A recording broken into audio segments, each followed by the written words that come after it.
Look, for the last pissing time, I don't care how much free Marmite you claim to have. I don't want any. Go away! You know, some days it's just not even worth getting out of bed, is it, boys and girls? Wake up, glance out the window. Huge, disgusting shag-off monster. Apparently my lights are automatic as well, so perhaps there's a bright point to the day. Hey there. This is Knock Knock, a weird little 2D, semi-side scrolling platformer thingy. With, a lot of weird shit going on. And a bizarre and convoluted storyline as well. Yes, we'll be getting to that in but a moment. Have you ever asking yourselves, so, how on earth did you get yourself into such a horrendous situation? Those who have played the game will know that I'm not exactly near the beginning at this point, shall we say. But, yes. Weird. You may be wondering how I got into this situation to start with, and I've gone the wrong way. God damn it. It's a fantastic start / ending. It's all very weird and, out of sequence. I figured this would be a good idea. It's a weird game, so I'm going to present it in a slightly weird and random order. Just to fuck with you all. How did I get to this situation? I suppose I should, eventually at least, tell you exactly why this big chappie is so miffed with me. It started like any other night in my house.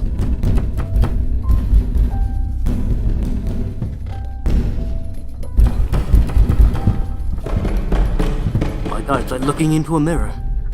Quite literally. You know, I mean, there are many different levels, you see. It's a metaphor of sorts. No, so I'm not ginger, but yeah. Wow. I've had nights like this as well. The joys of insomnia. What the hell are you glaring at, tree? Because I turned your sister into an ottoman? You wanna go? Fucker's following me. Never trust a tree. Oh, we've lost our diary apparently as well. Probably not good.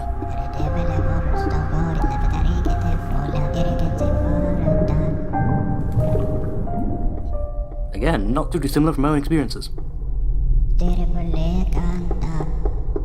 I feel you, bro. Just not enough hours in the day. Too few of them spent sleeping.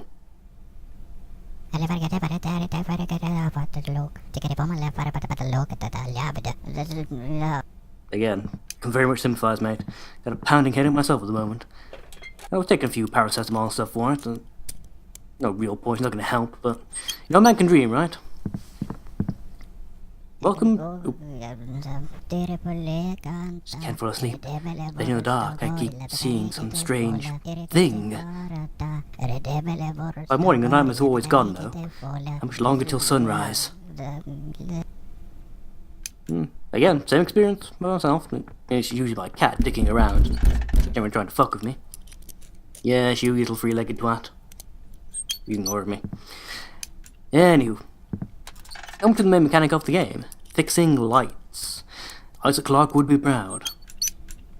Let me see if there's... I can't say exactly there's no point, although there kind of is. And the only reason you fix lights is so you make scenery appear and disappear.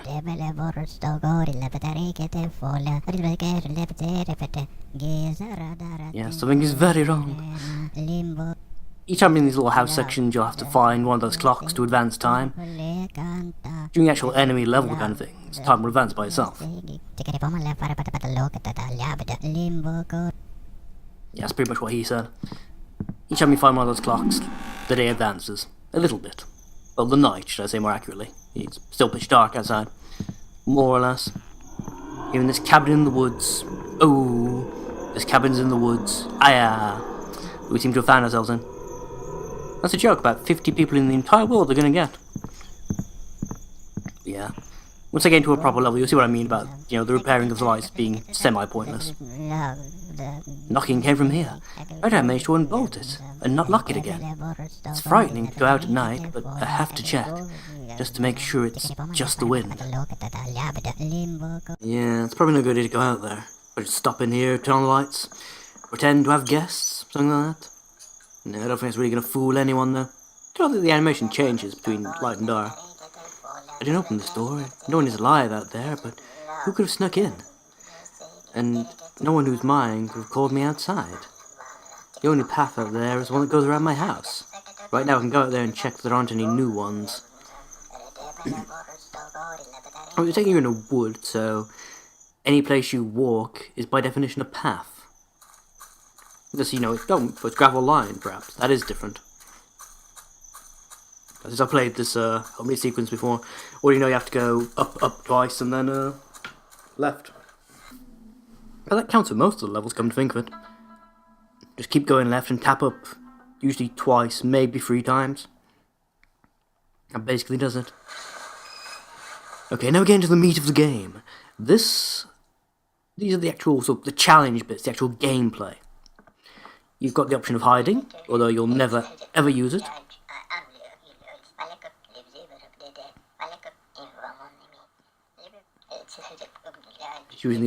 This is another big feature of the game. Is what we're seeing here, with the actual gameplay, is this the real thing? Or is it the bit in the regular unchanging house that is the real thing? I had a dream, someone was knocking, I had to get up and look. And I gained consciousness in the forest, I could hardly find my way back. Still the fact you just does a business. Reminds me of the good old classic N64 titles. The Rareware games, Banjo-Kazooie and all that. Who needs voice acting when you've got and text? Just a minute. I'll wait for my eyes to adjust. Yeah. Gonna see another mechanic of the game in a moment. Or not. I don't recognise my own home.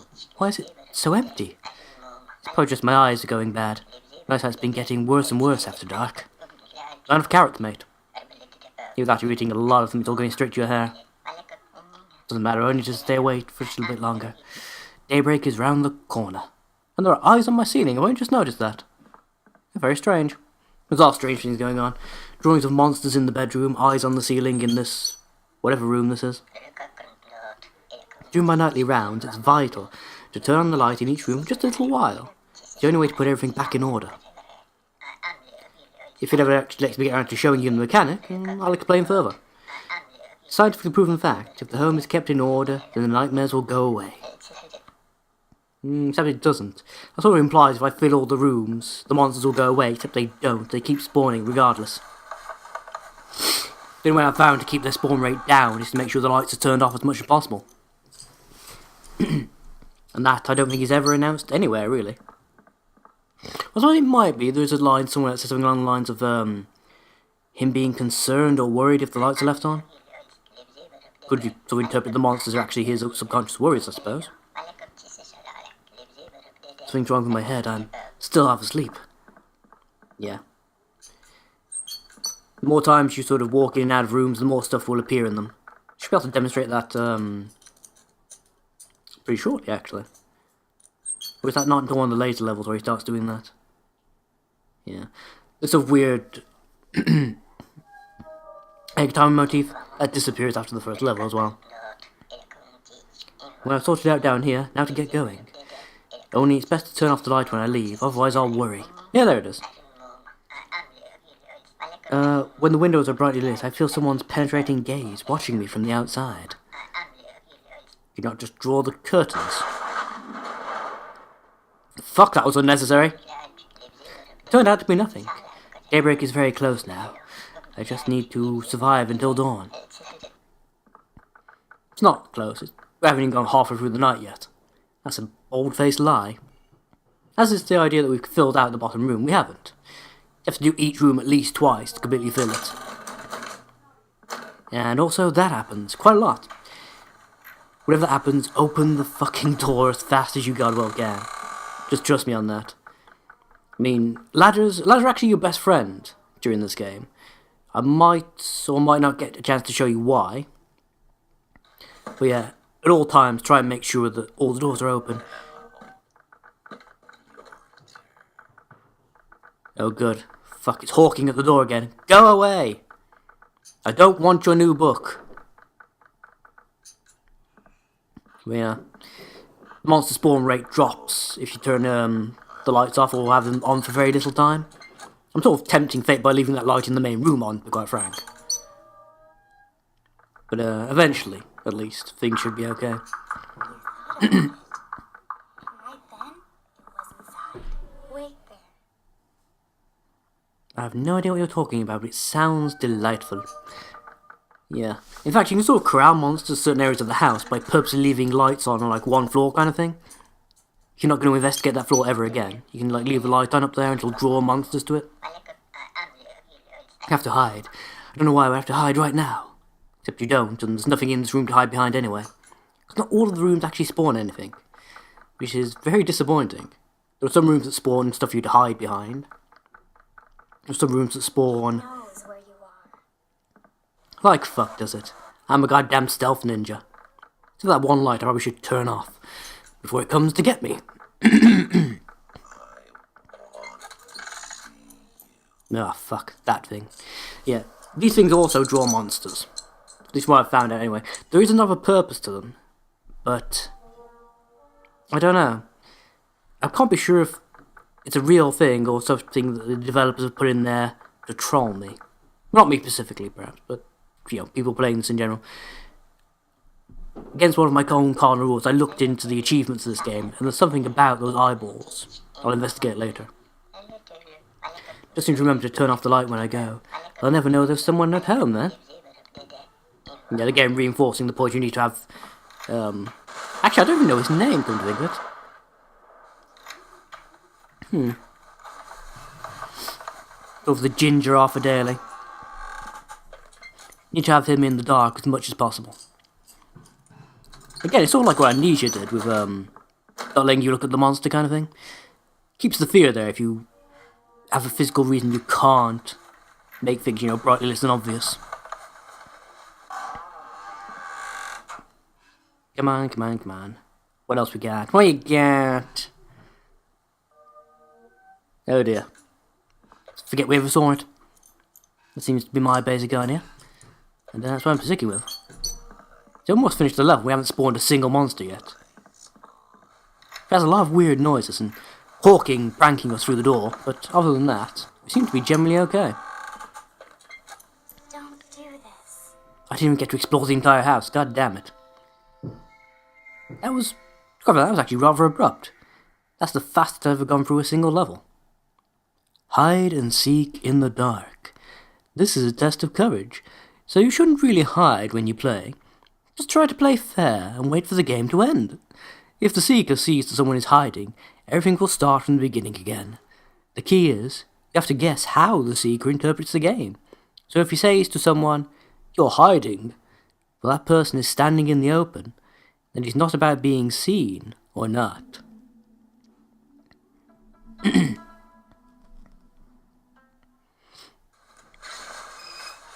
Now we're back in the real world, or are we? Is this the dream, perhaps? If only Leonardo DiCaprio were here. Then we could send the monsters after him. In general, it's best for the psyche to sleep soundly in the dawn hours, but lately I've been awake and restless. So I decided to spend these hours checking on my house. Let's see if all the rooms are still where they should be. There'll be less and less reason to do this as we go through the game. In the early sort of sections, you can find little objects by checking all the rooms. As you go further and further in, there's literally no point in doing it. You don't get anything for doing so. So I don't recall you doing it, so anyway. I can't remember whether I can actually find anything now or not. I'm terribly tired. I've even started to sleepwalk. Last night I woke up standing here, right at the door. If it hadn't been bolted, I would have ended up outside. Or at night, this door must remain securely locked. Yes, I'm paraphrasing again, I know. But trust me, it's easier than trying to concentrate, talk, and read at the same time. Just a scan for the generalities and then come up with your own, sort of almost identical but not quite version. Don't want to think about the past. It's less troubling to live in the dark. Oh dear, am I playing a serial killer? I don't know. There's quite a lot of weird stuff turns up in the game. I'm just saying. Again, there's that thing in the corner. It's never really identified. Is it a sheet? Is it a ghost? This house is an observatory. It's an old science station, and I've lived here since I was born. Really? How delightful. Please tell me more. Fuck Jehovah's Witnesses. We're not in! All I need to do is last until sunrise. Don't put everything in its place. Don't be so sure about that, matey. Lack of sleep is not dependent... Oh, the hallucinations brought on by the lack of sleep are not dependent upon the time of day. I don't want to remember. It's so repetitive anyway. My state of mind suits me just fine. The way it is right now. What, you mean not sure what's real and what's not? Pounding migraines? I'm a worldologist. That's my profession. I inherited it. We, the worldologists, watch the world, study what it is made of. We write down these findings and analyse them. At some point these notes could be used for scientific research. I bet you're data monkeys for the number crunchers and such. Fair enough. My father worked here before I did. Before him, my grandfather, and so on. Each one of my predecessors added something to this house. Conservatory, extra toilet, jam cupboard. But the past is not a very valuable legacy, which is why many rooms are locked. I never look in there. Best turn the light out before I leave, just to be on the safe side, you know? Right. Tap up twice and keep walking left. It's my general rule for getting through these woodland sections. It doesn't always work, but in general terms, yeah. I wonder, am I going to start seeing the first of the woodland hallucinations, I wonder? There's actually a story component if you can actually grab hold of one of them. They have a tendency to disappear if you stand around looking at them but don't go over to them in time. Ah, there she is. This, boys and girls, this is Anna. Now, can I get close enough to her to grab her before she vanishes? Ah! God damn it. Wasn't a beautiful dead chick. No, in fact, it was apparently just a woodpecker. Amazingly often I get those two confused. Yeah. You get like a little bonus thing. I'm not sure if it really explains any of the story, if it just looks cool. But yeah, if you can manage to grab hold of her, you get some extra things. I think in some of the later levels, she also acts as a guide on how to get back to the house. But only if you grabbed her the first time, I want to say. I'm not entirely certain. I've only played this game through once so far. Yeah, I know I usually do the shit blind, but trust me, you would not want to have seen my first playthrough. It took forever. Not because the game is challenging, because I just didn't understand the sheer randomness of stuff like enemy spawns and such. I assumed it would be, you know, static, but it's not. A lot of it's procedurally generated and shit. Which I know people like with stuff like the Binding of Isaac, but it drives me up the goddamn wall. I really don't find complete and total randomness fun. Especially not when you do stuff like spawn the enemies right on top of you so they insta-killed you. There's no skill involved there, that's all pure luck. That stuff is tedious, man. Oh fuck, this is the level that killed me the most out of the entire game. Because not only does the randomness get introduced, but the game suddenly takes a huge leap in difficulty. We're pretty much guaranteed to get at least one monster, I think, is pre-scripted. The rest are all random, but I know at least one of the creatures you find here is pre-scripted. Not necessarily always in the same room, but the fact that they appear is pre-scripted. Why does everything look so neat in here? It's because somebody tidied up. But who cleaned it up? I did? Who else could have? Who else indeed? Perhaps the Mr. Sheen fairies. Never know, those devious little bastards. Scrub and clean and swipe your stuff while you're not looking. Yeah, it's another little thing.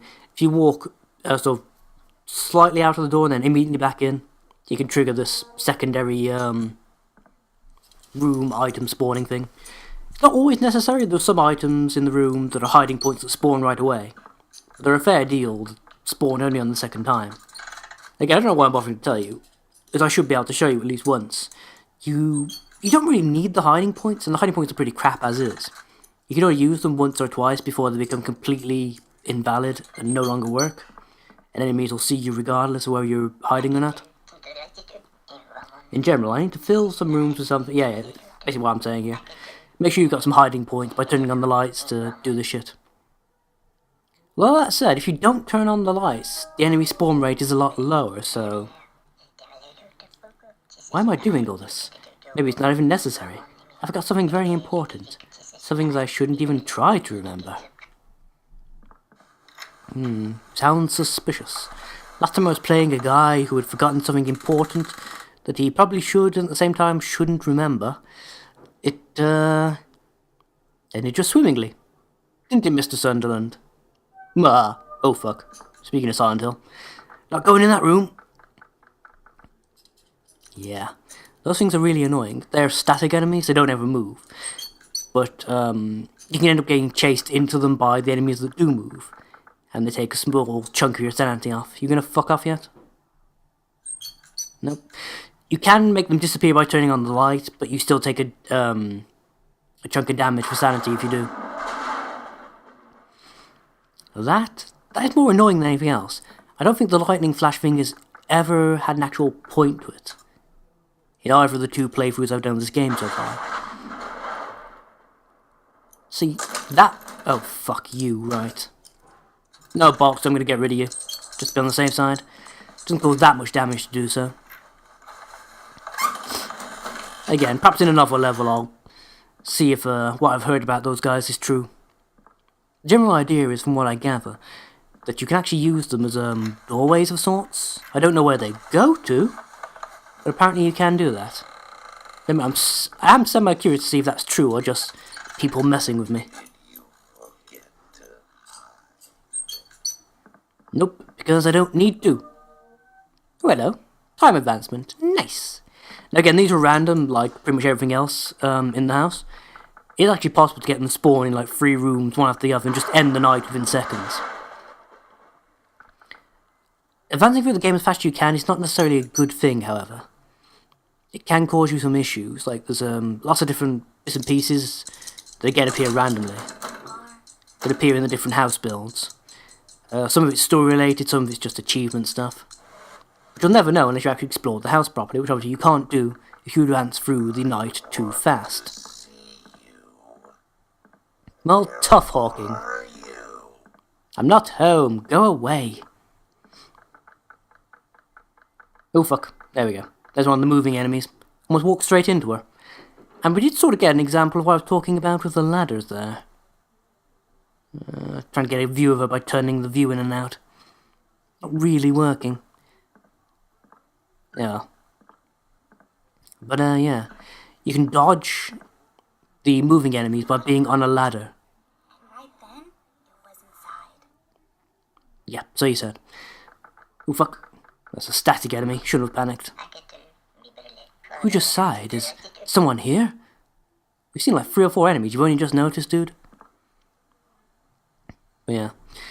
The moving enemies can avoid it if you just literally keep walking up and down a ladder. It's not... Oh fuck. Now that I hate, when they spawn inside walls and suddenly appear in front of you. Let's you do this. Just stand on the stairwell. Get out your favourite rock anthems and just headbang for a couple of minutes. Yeah, really trying not to. Creepy, shape-jacketed, headless woman. But yeah, you're technically on a different plane to they are when you're on the stairs, so they can't actually interact with you. This would be really tedious if I had to try and do this. I'm getting delirious. Gotta finish checking the house and then go back to sleep. Yeah, it's a get tedious if I had to do it for like an entire night, but thankfully the night's almost over anyway, so... You thought about it. And right then, it was inside. Again, that's related to stuff you'll find out in the story later on. It sounds like random spooky gibberish at the moment, but it is related to the stuff that this guy's gone through to try and keep himself sane out here in the woods all alone. Not done a particularly good job, but he's tried. You should play this game alone. Get up 3 hours before sunrise. Say this to yourself 3 times. I didn't forget anything. I didn't forget anything. I didn't forget anything. Walk through your darkened house and turn on the light in each room. Go back to the room you started in. Close your eyes. Try to focus on the first thing that comes to mind. If you imagine a face, that being will come to live in your home. But yeah, I think we're basically going to end it here.